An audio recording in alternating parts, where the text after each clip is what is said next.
I've heard it said that we are living in the age of trauma. Trauma is everywhere. Trauma is in. And how could it not be? We've lived through a pandemic. There have been 2 once-in-a-lifetime recessions in my lifetime. The world is on fire, both metaphorically and literally. Society seems less and less just as the days go on, and abuse of all kinds is rampant. And in this age of trauma, if there is one book that has dominated the conversation on the topic, it's this, The Body Keeps the Score. This book offers a view of trauma that is body-centered, theorizing that trauma is stored in the body, and recommending a host of body-centric treatments for PTSD. Currently, in its 346th week on the New York Times bestseller list, this book is a juggernaut, and it has made a household name out of its author, Bessel van der Kolk. It's hard to escape his theory of trauma. For better or for worse, this book has radically changed how we discuss trauma. And it's certainly for the worse. This book is bad. In it, van der Kolk peddles nonsense theories. He bemoans proven treatments in favor of his pet pseudoscientific ones. He misunderstands research. And he promotes some ideas that are pretty dangerous. So here's my exploration of The Body Keeps the Score. The theories it showcases, the treatments it recommends, and how it gets so much so wrong. Let's dive in.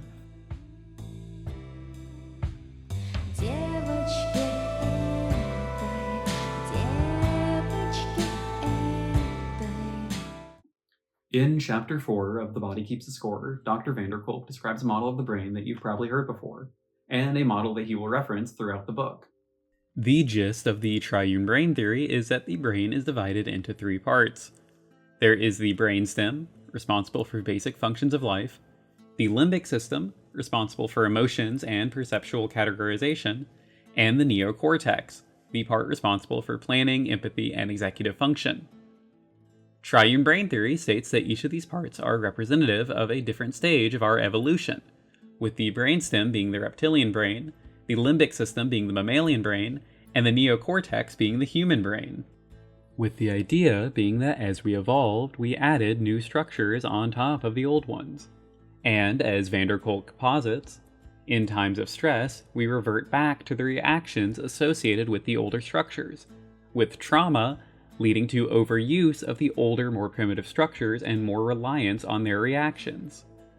This theory is where the idea of a reptile or lizard brain comes from, which I always thought was rather a cute idea. Like, it gives me a mental image of a lizard sitting inside my brain, with a whole bunch of levers and buttons controlling what I do.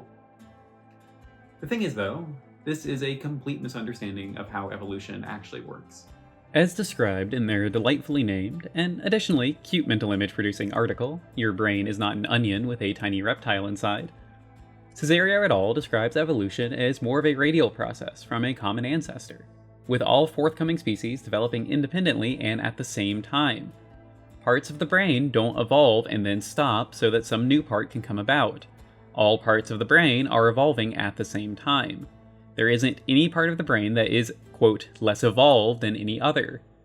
Triune Brain theory also ignores research that shows that animals with supposedly significantly more primitive brains still develop complex social systems and practices. Additionally, this theory and van der Kolk make the proposition that these parts of the brain act separately, that each is, in a way, its own brain. This neglects the connectivity between parts, except in the case of severe damage. The parts of the brain never act independently of each other. As described in Stefan et al., the brain is a complex network of interacting parts. These parts are constantly in concert with each other, even when under stress or the long-term effects of trauma. I think that the chapter on the Triune Brain theory is illustrative of some of my main issues with van der Kolk's book, namely that he misrepresents research for the sake of presenting an idea that fits his narrative and is easier to understand. It fits preconceived notions that we have of the brain to see it as neatly divided by evolutionary layers. However, this ignores 50 years of debunking and is irresponsible to propagate. As put by Kirsten Martin in her wonderful 2023 review of the book for the Washington Post, Van der Kolk must be aware that his peers have long discredited the idea of the reptilian brain. but he continues to give it the sheen of scientific credibility in his work, perhaps because it speaks to something a large audience wants to hear. If some of our worst reactions stem from a primitive, animalistic part of our brains, we are not really responsible for them.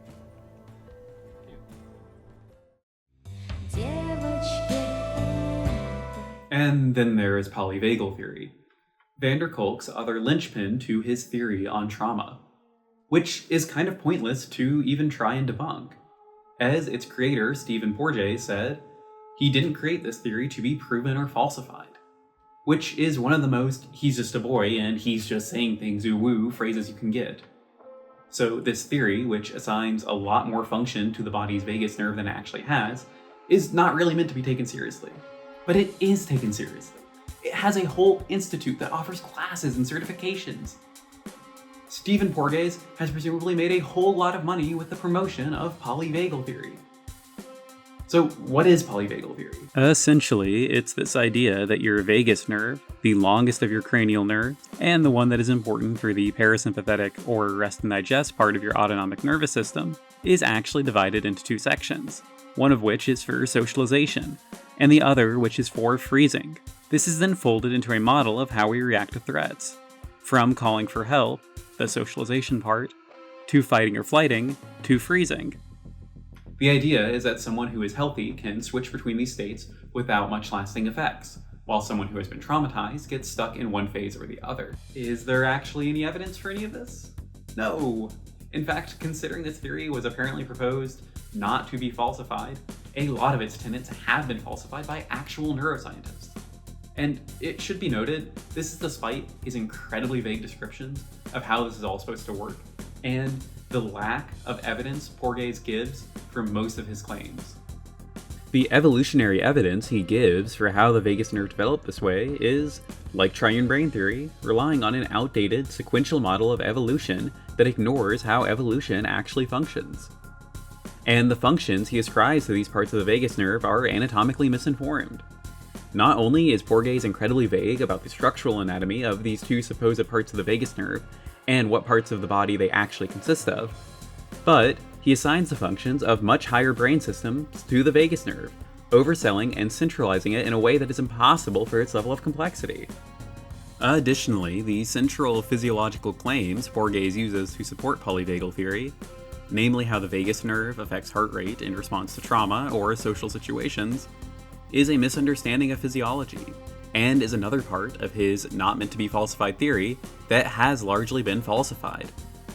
Now, Porges does have some good points looped in with this theory, namely his idea of neuroception, which says that emotions can arise from bodily sensations, and not the other way around, and co-regulation, or the idea that we can cope through socialization. Really, I would have to give him credit for these, except that they are blatantly stolen from past psychological theories, and all Porges did was stample his pseudoscientific polyvagal theory onto them.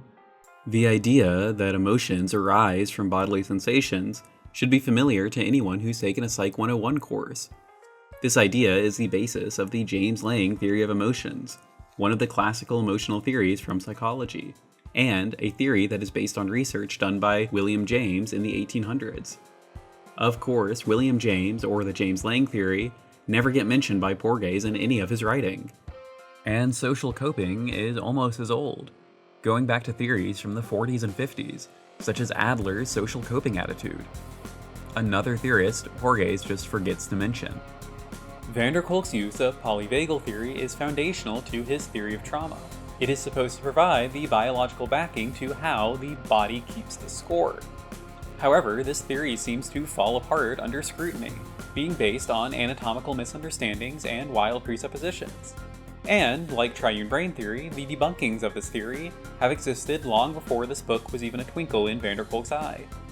So this begs the question, why? Why does van der Kolk use a theory that has been so widely debunked and is not taken seriously by neuroscientists? Well, when I thought about it, the only explanation I could give was that this theory is incorporated into this book to try and make it seem more hard sciencey, to try and move trauma away from something that is just psychological and into something that affects the whole body. And if you don't know any of its shortcomings, polyvagal theory seems to do this pretty well, providing a nice biological theory for trauma, and justifying many of the treatments that van der Kolk recommends. However, it doesn't take a lot of hard science knowledge to poke holes in this theory. And I feel by using this theory, van der Kolk has weakened his overall argument. And I think it's a bad sign that both this and Triune Brain Theory come on so early in the book. It's like a sign of things to come. Chapter 15 of The Body Keeps the Score is entirely dedicated to EMDR, or eye movement desensitization and reprocessing. Now, EMDR has exploded in mental health spaces recently, much like this whole book. And with good reason. It has a load of evidence backing it up. Somehow, the process of EMDR, which consists primarily of side-to-side eye movement or some other bilateral simulation while recounting traumatic events in your life, is effective at decreasing PTSD symptoms. This is shown in The Body Keeps the Score, in which van der Kolk discusses a study he did comparing EMDR to Prozac and a placebo condition. The patients on EMDR did substantially better than those on either Prozac or the placebo. After 8 EMDR sessions, 1 in 4 were completely cured, their PTSD scores had dropped to negligible levels, compared with 1 in 10 of the Prozac group. But the real difference occurred over time. When we interviewed our subjects 8 months later, 60% of those who had received EMDR scored as being completely cured. Oh, well, okay then. That seems like a pretty solid study, and I really didn't expect him to have any evidence-based treatments in here. Well, I guess we can just skip past this one, and maybe I'll go get certified in EMDR. $1,500 doesn't seem that bad for those kinds of results. What's this on my head? Oh, let's talk about purple hats. As illustrated by Rosen and Davison. Hypothetically, a doctor could ask clients with driving phobias to wear a large purple hat while applying relaxation and cognitive coping skills to in vivo practice. The practitioner places a band of magnets in the purple hats, claiming that particular algorithms for positioning the magnets are determined by age, sex, and personality structure of the client.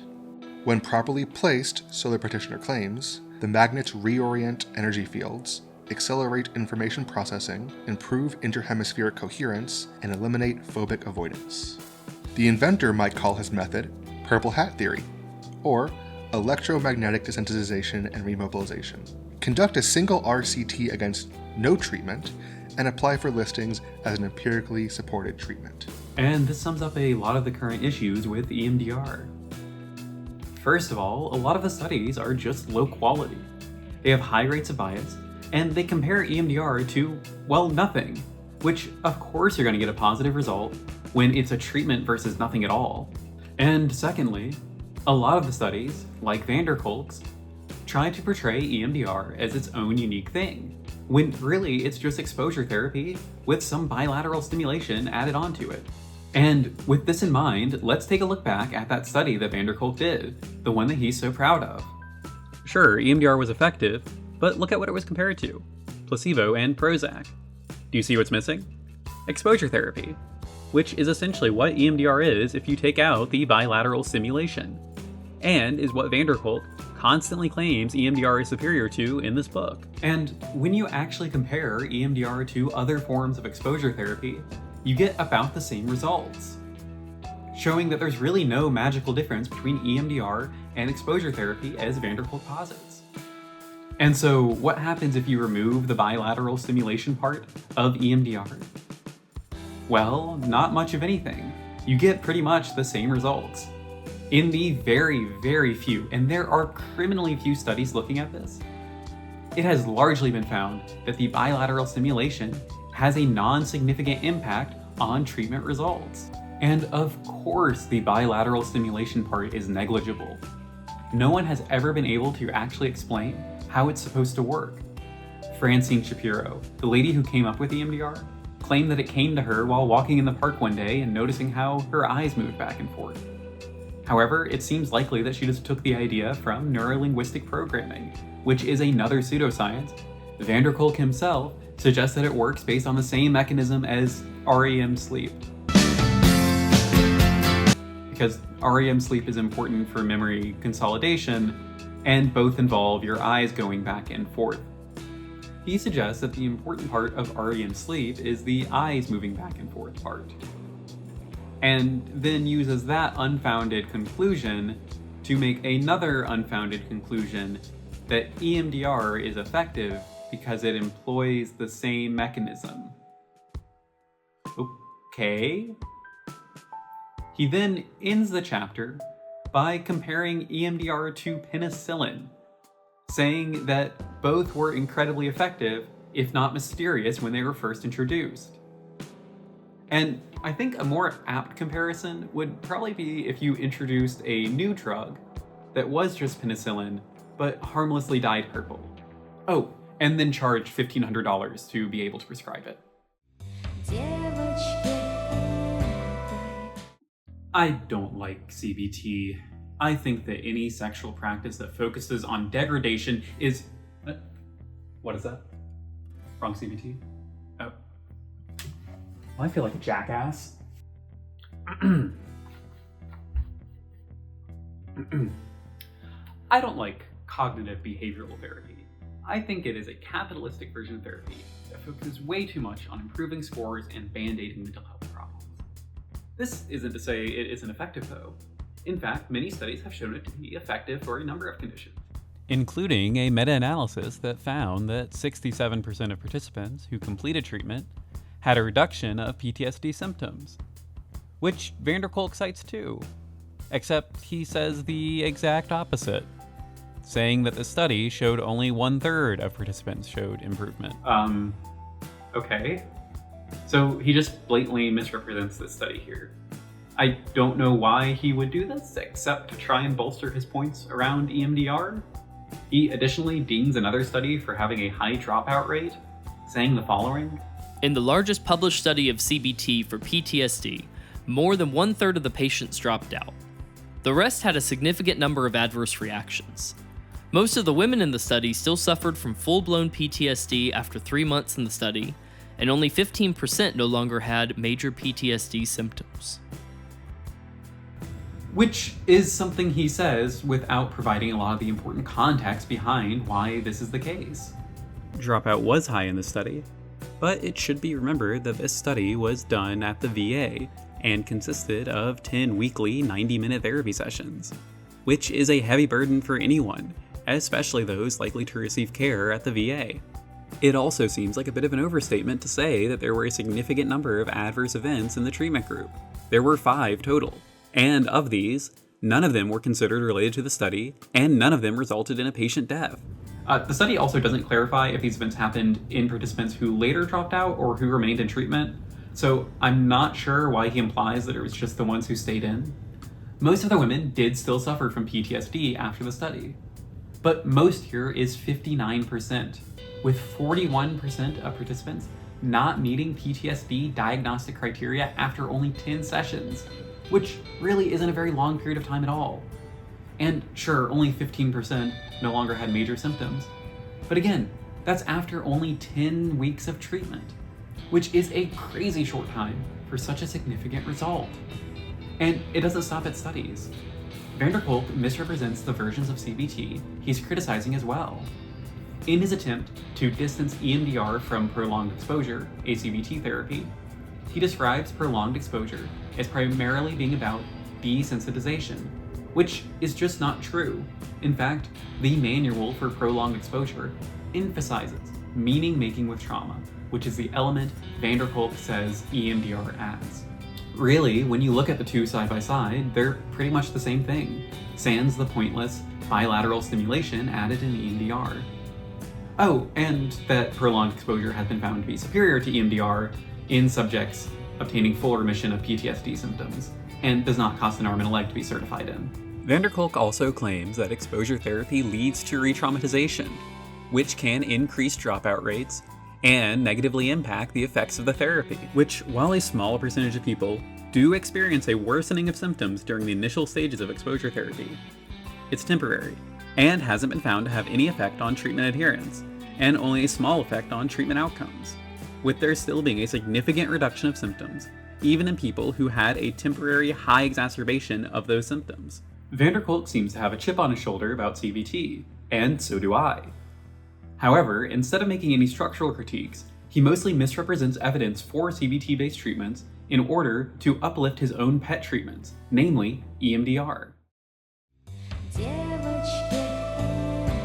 So, in this segment, I want to talk about two treatments van der Kolk recommends and writes whole chapters about that can best be summed up as, well, there's just not enough evidence for it yet. Neurofeedback and yoga.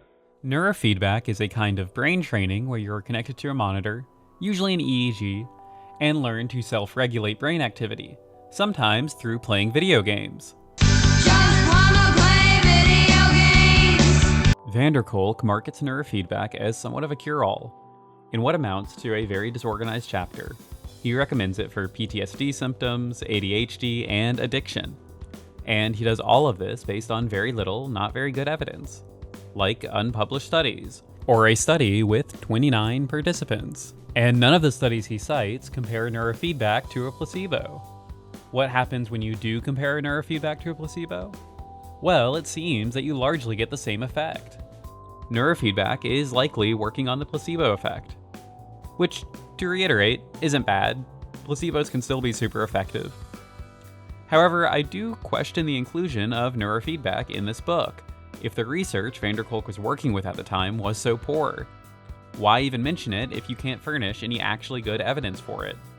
And what does neurofeedback have to do with van der Kolk's body-centered idea of trauma? At least compared to other treatments mentioned in this book, there isn't a huge downside to neurofeedback. They don't stab you with needles or anything. It can be expensive, possibly more expensive than a placebo should be, but at least that money is going towards playing video games with your mind, which I have to admit is pretty cool. Yoga is probably the most widely acknowledged of all the treatments van der Kolk recommends for PTSD. However, it is also, like neurofeedback, one of the least supported by evidence, both in the book itself and in the research literature. I do want to say that there are people I know who have benefited from yoga in the treatment of their own trauma, and that there are practitioners of trauma-centered yoga who I hold a lot of respect for. However, putting all that aside, the research in favor of yoga as a treatment for trauma is just not very good. Two fairly large meta-analyses of the research found inconclusive results, with studies looking at it generally being low quality and poorly designed. Both analyses seem to think that it could be effective, but that a lot more research is warranted. The evidence van der Kolk gives for his inclusion of yoga in Chapter 16 is of even lower quality. He cites research that the heart rate variability, the HRV, in traumatized individuals is lower than average, a claim the entire chapter rests on, but one that is based on preliminary evidence. See, it says it right here in the title of the cited article. Van der Kolk then spends half of the chapter discussing a study he tried to conduct on yoga's effects on improving HRV. This study and this section of the book go nowhere, as the monitors used in the study fail to measure HRV accurately in participants. Something he attributes to traumatized individuals being too prepared to fight unseen threats. Okay. The only other support he gives to this supposition is that yoga improved his own HRV. Cool. And that when you do a Google search of HRV improving yoga classes, you get 17,000 results. Alright. He does mention another study he did comparing yoga to DBT that apparently had positive results in favor of yoga, but, this study doesn't exist. Like, he doesn't cite it and I can't find it anywhere. So I don't really know what to do about that. What you're left with is nothing. Van der Kolk provides no good evidence for his claims about yoga or HRV, or really anything in this chapter. Which, I have to question, why even write this? Why spend so long talking about a failed study? What's the point of this chapter? Part 4 of The Body Keeps a Score is dedicated entirely to recovered memories. This idea that traumatic memories can become buried in your unconscious, and that later on, when they are unearthed, either through therapy or some dramatic event, they are pristine recollections of what happened. Now, this chapter is probably the most misinformed out of all of them in the book, and I would say it's the most dangerous. Now, before delving in, I want to clarify something. I believe very strongly that it is important, always, to believe victims' testimonies. I also believe that people don't just arbitrarily make up accusations of abuse, and that experiences of abuse, whether based in reality or not, should be taken seriously from a mental health care point of view. At the same time, I believe that the arguments made by van der Kolk in this segment of the book are not only irresponsible and uninformed, but dangerous. Van der Kolk's main proposition for this part of the book is that traumatic memories are prone to getting stuck within the body, materially forgotten but waiting to be unearthed by a therapist or a dramatic event. And when unearthed, they are of incredibly precise detail. Van der Kolk also states that these memories cannot be faked or instilled by a therapist, that they have to come from a genuine traumatic event. Van der Kolk's main evidence for this comes from a 1994 study that showed that a portion of women who as children had been admitted to the ER for abuse were unable to remember that abuse as adults, and that among the portion of women who did remember the abuse, they reported that there had been a time in which they could not remember the abuse. This study accounts for two research papers, one from 1994 in which it was shown that 38% of women could not remember the abuse, and one from 1995 that showed that 16% of the women who did remember the abuse stated there had been a time in which they could not remember the abuse, but that their recollections were as clear as the women who did remember all along. This 16% represents 12 women. Van der Kolk's central evidence for the idea that recovered memories exist is 12 women who answered affirmatively to a question asking if there was a time in which they did not remember their abuse. I want to first point out the issues with the question asked to the women itself. Was there ever a time when you did not remember that this had happened to you? As noted by Dr. Richard McNally when discussing a similar study with the same question, the question borders on the nonsensical, and the most likely account of the results is that the subjects interpreted the question to mean, has there ever been a time when you did not think about your abuse? Nevertheless, not thinking about something for a long time is not the same thing as being unable to remember it. this question lacks clarity, and it's absurd to use it as the evidence that recovered memories are real. Additionally, of these 12 women, 5 of them, nearly half, were either 2 or 3 when the abuse occurred, well within the age of childhood amnesia. None of this is to say that these experiences did not have a major impact on these women's lives, and still might affect them to this day. What it does say is that it is likely that this question was misinterpreted, and even if not, it is very unlikely for nearly half of the subjects to have had clear memories of the event, apart from what they might have been told later in life, which seems like a likely reason for their affirmative response to this question. Van der Kolk uses these 12 women to claim that researchers who don't believe in recovered memories are blinded by what can be proven in a laboratory, and that they only care about the excitement and profitability of their research as it was applied to court cases in the 90s. He presents himself as the true victim's advocate, as the one with enough courage to confront the reality of survivors because of his belief in recovered memories, writing off the concept's critics as cognitive psychologists who are blind to the real world. Of course, what he seemingly fails to mention is what made recovered memories controversial in the first place. The Satanic Panic. Kicked off in 1980 by the publication of Michelle Remembers, a book documenting the therapy sessions of a woman as she recalled a childhood history of being abused in a satanic cult. A book that ends with a portal to hell being opened and a fight between Satan and the Virgin Mary. The Satanic Panic was a roughly 20-year period in which Satan was on every American's mind, and was to be found in rock music and tabletop games. I think that within the rock music field, you've got people who really are into the occult and into Satan, and then you've got some who probably are playing games, but no matter how you cut it, they're propagating Satan. The parents saw their child summon Dungeons and Dragons demons into his room before he killed himself. Caught up in this, a series of trials took place across the United States, in which supposed recovered memories of satanic ritual abuse, almost entirely born out of suggestions from therapists and social workers, were the main evidence used to convict dozens of people for some of the most heinous crimes a person can do. Many of those convicted were imprisoned for decades and faced daily, horrific abuse from both prison staff and other prisoners. But these are not the victims that Van der Kolk seems to care about, nor does he show any concern for the children who, despite what Van der Kolk says about traumatic memory, had very real traumatic reactions to being made to believe that they had been abused by a satanic cult. This portion of the book is not only misinformed, but it is dangerous. van der Kolk is propagating a myth that got innocent people jailed and traumatized patients. We do not need another satanic panic.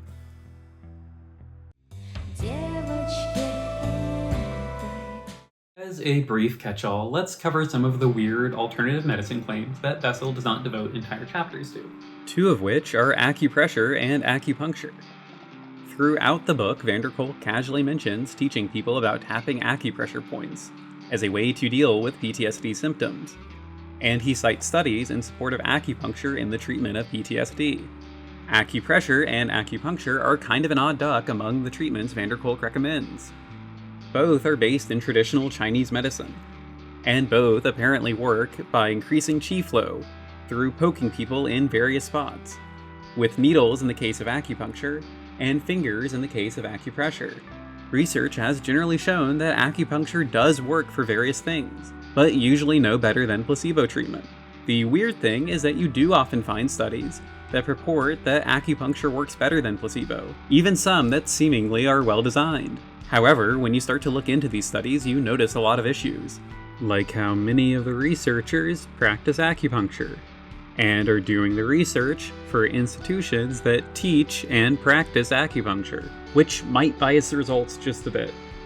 Or how the treatment meant as a placebo to compare to acupuncture often is completely different from what someone would expect from acupuncture, such as lacking any painful stimulation at all, or that many of the studies use electroacupuncture, which is less acupuncture and more electrical nerve stimulation, and throw the results into the same bin as traditional needle acupuncture, or that the supposed very specific acupuncture points are largely entirely made up, and differ wildly between practitioners, with no consistency in either rationale or in location.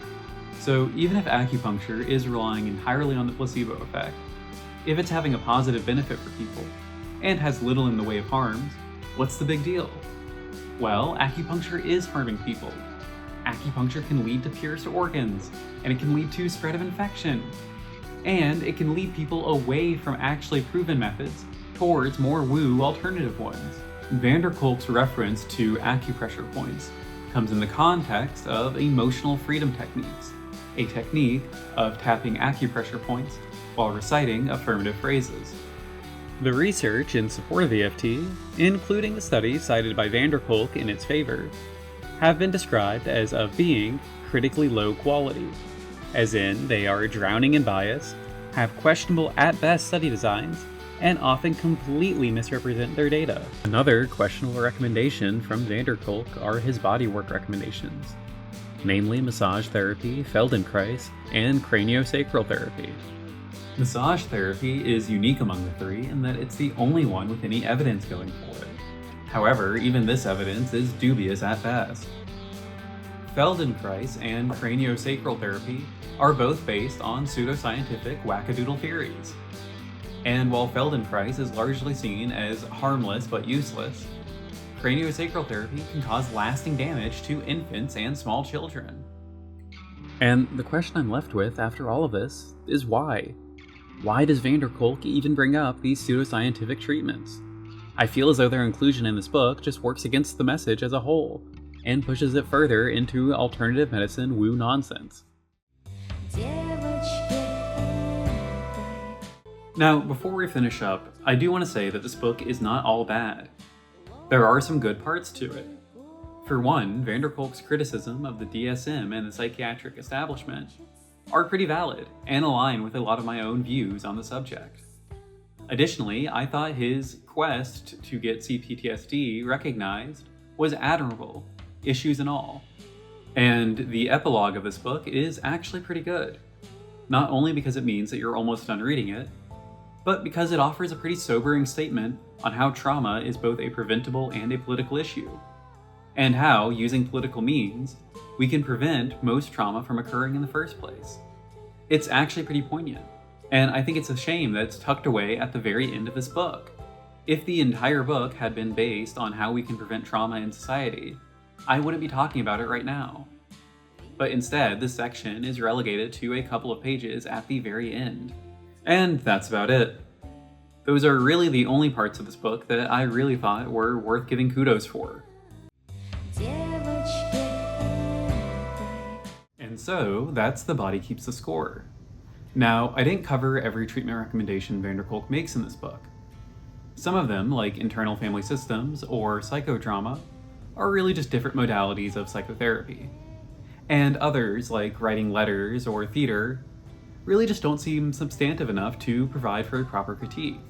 Hopefully, I still managed to cover enough to show you where this book has its failings. To sum it up, this book builds a theoretical framework on the basis of theories that are largely disproven or outdated. It then uses this theoretical framework to try and justify a number of treatments, many of which are not well supported by evidence, and many of which are blatantly pseudoscientific. This is all done while van der Kolk decries proven treatments for PTSD, like prolonged exposure therapy. This is potentially dangerous for laypersons and clinicians alike, in that it can push someone towards a treatment for PTSD that is suboptimal, and away from more proven treatments. In this book, van der Kolk also wholeheartedly propagates the myth of recovered memories, a pseudoscientific idea that has led to innocent people being jailed, and has led to the traumatizing of children and therapy clients. And he propagates this myth without any critical thought whatsoever given to it. While this book does have some good points, I don't think any of them are good enough to justify its ubiquity, or even to justify reading it in the first place. Thank you so much for watching. This video ended up being such a hassle and such a long project. I went through 2 microphones in making it, as you could probably tell. I would like to give a thanks to my friends Josh, Julian, and Alex for providing their voices through the project and also looking over the script when I was writing it. I would also like to thank Adrian, who very patiently listened to me rant about this book for days. And I would like to give an extra special thanks to my partner Luna. This video would not exist without her, not only because she gave her voice to it, but because she has been a constant source of support and feedback throughout. I really cannot thank her enough.